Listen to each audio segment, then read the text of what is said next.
Welcome to I'm Your Target Demographic. This week we're outlining the Guardians of the Galaxy. Who are they? How are the comics different from the movies? So let's start at the beginning. The original team for Guardians of the Galaxy showed up in 1969 and looked nothing like what we see on the big screen today. This team came from the year 3000 and often involved time travel in their plots to save all existence. Our leader for this team is Vance Astro, known as Major Victory, who is frozen in our current time and travels through space where he awakes in the year 3000. He is a mutant that can create powerful concussive blasts and also found the lost shield of Captain America. He looks different in a lot of these pictures because he often takes on different suits in order to travel through space and fight alien threats. The first iteration of the Guardians of the Galaxy came together because an alien species called the Badoon were terrorizing planets and destroying species. Astro teamed up with a few survivors of these attacks, including the incredibly dense and powerful Charlie 27 and the crystallized alien Martin X. We also meet an alien named Yondu, who is a master archer, and together they form the resistance force against the Badoon, the Guardians of the Galaxy. They were orchestrated to be in the same place at the same time by another hero called Starhawk. Starhawk is actually two people, a man named Stakar and his sister Aletta. They take turns controlling the powerful avatar of Starhawk, able to control light and energy to go toe-to-toe with powerful beings like Thor. Starhawk has some precognitive abilities, hence able to sway events to his preferred outcome. If some of these characters seem familiar to you, but you only know the movie version of Guardians, it's because some of them appeared in the Guardians films, including Yondu, who now controls arrows telepathically. Yondu meets his old team, a callback to the original Guardians, including Stakar, played by Sylvester Stallone, Martin X, voiced by Michael Rosenbaum, famous for playing Lex Luthor on Smallville, and Charlie 27, played by Ving Rhames. We also have Stakar's sister Aletta, played by Michelle Yeoh. While their origins are back in the 60s and 70s, this team did return more recently in a rebranded title called Guardians 3000. But these aren't the Guardians you're probably interested in. Let's discuss the current day Guardians of the Galaxy, which were fairly obscure characters before their feature film rocketed them into the spotlight. This team is usually led by the human character Peter Quill, who takes on the name Star-Lord.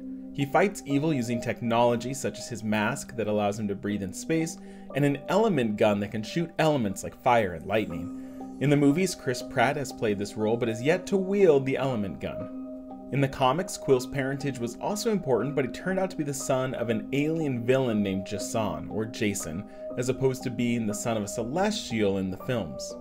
We also have the character Gamora, deemed the most dangerous woman in the galaxy, an assassin able to defeat all the best warriors out there. She is the last of her race, and she was raised by the powerful villain Thanos, who trained her and molded her into this killing machine.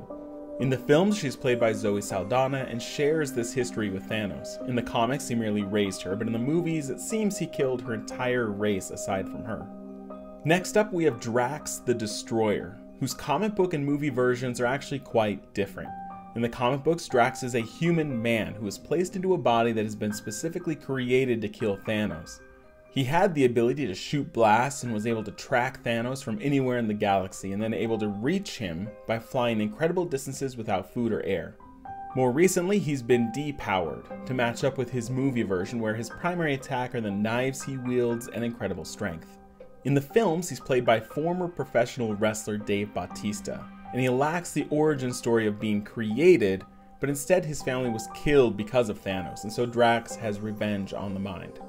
Let's talk about Rocket Raccoon. When the announcement was first made about a live-action Guardians film, Rocket was one of the major points of concern. Could a talking raccoon make for a solid protagonist? It turns out yes. Rocket is a creation, a raccoon that's been equipped with all sorts of technology and genetics so that he can talk and act like a person. He's not the only one, having a romantic history with a modified otter named Lila. He's gifted with weapons and building and modifying his weapons, as well as being incredibly tactical, taking on leadership of the Guardians when Quill isn't able to. In the films, he's voiced by Bradley Cooper. They were not looking at you funny. You got anger issues. Mature yourself! Of the core five, we have just Groot remaining. Groot is a species called a Flora Colossus and is able to only communicate in 3 words. Oh, yeah! He has a natural bond with Rocket, as Rocket reminds Groot of the squirrels that would live in his branches on his homeworld. He's able to grow and change size immensely, as well as regrow from a single twig. And despite his 3-word vocabulary, Groot and his species are actually incredibly smart, though only Rocket can understand him. In the movies, Groot is voiced by Vin Diesel. I am Groot. Now beyond those 5, we have some other members of the newer Guardians that deserve some attention. In the second Guardians film, we meet a character called Mantis. She's an empath and able to communicate with Groot as well. Her story in the comics is way out there, including her being the supposed mother of some celestial messiah, but I won't go too far into that. We also have a dog that's a member of the Guardians called Cosmo, who is a Russian dog sent into space. We get a nod to Cosmo in the first Guardians film. In the post-credits of the second Guardians, we also get a reference to a character called Adam Warlock, who's usually connected to Thanos and the Infinity Stones, but in the movies seems to be totally independent and unconnected.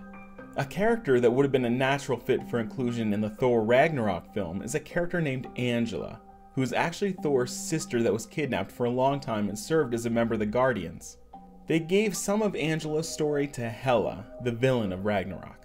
There have also been some characters that have served stints as a Guardian of the Galaxy from other well-known franchises. Kitty Pryde, the X-Men character called Shadowcat, was on the team and was even engaged to marry Peter Quill for a time. Coming from the Fantastic Four, The Thing, Ben Grimm, was a member of the Guardians as well. One of my favorites was the character Agent Venom, the Spider-Man character Flash Thompson equipped with a militarized symbiote and a much sleeker appearance than the traditional Venom. Even Iron Man Tony Stark served on the Guardians for a time with a suit capable of space travel. So that is it for the Guardians of the Galaxy. Make sure you check out some other videos that might interest you, and make sure you subscribe to get more stuff just like this. Thanks for watching. We'll see you next time. You must be so embarrassed! Do me!